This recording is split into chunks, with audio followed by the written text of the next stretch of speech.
ಅಮ್ಮ ಒಂದು ಜೋಕ್ ಹೇಳಮ್ಮ. ಹಲೋ ಮಾವ. ಹಾಂ, ಏನು ಹೇಳಪ್ಪ, ಖುಷಿಯಾಗಿದೆಯಲ್ಲ? ಇಲ್ಲ ಮಾವ, ಇವತ್ತು ನನಗೆ ಸ್ವತಂತ್ರ ಸಿಕ್ಕಿದೆ. ಅಯ್ಯ, ಸ್ವತಂತ್ರ ಸಿಕ್ಕ ಎಷ್ಟೋ ವರ್ಷಗಳಾಗಿ ಹೋಗ್ಯವಲ್ಲಪ್ಪ. ಇಲ್ಲ ಮಾವ, ನಮ್ಮ ಮನೆಗೆ ಸ್ವತಂತ್ರ ಸಿಗ್ಬೇಕಂದ್ರೆ ಇವತ್ತು ಸಿಕ್ಕದು ನನಗೆ. ಯಾಕಪ್ಪ, ಏನು ವಿಷಯ? ನಿಮ್ಮ ಮಗಳು ರಾಕ್ಷಸಿ. ಅಯ್ಯ, ಮದುವೆ ಮೊದಲೇ ಊರ್ವಶಿ ಅಂತಿದ್ದೆಲ್ಲಪ್ಪ, ಇವಾಗ ಯಾವಾಗ ರಾಕ್ಷಸಿ ಆದ್ಲು?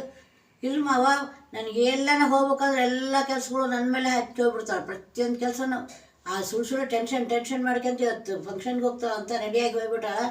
ನಾನೇ ಎಲ್ಲ ಬಟ್ಟೆಗೆ ವಾಷಿಂಗ್ ಮಿಷಿನ್ಗೆ ಹಾಕ್ಬೇಕು, ಪಾತ್ರೆ ತೊಳಿಬೇಕು ಅಂದ್ರೆ. ಆಮೇಲೆ ಒಂದೇ ಒಂದು ಖುಷಿಯಾದ ವಿಷಯ ಅಂದರೆ ಎಲ್ಲ ಕೆಲಸ ಆದಿಂದೆ ನೀವು ಹೇಳಿದಾಗೆ ಪೆಗ್ ಹಾಕೋದಂದೆ ಮಾವ.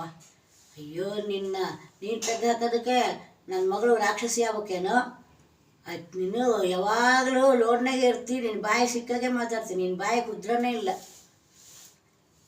ಚೆನ್ನಾಗತ್ತ ನಮ್ಮ ಜೋಕ್.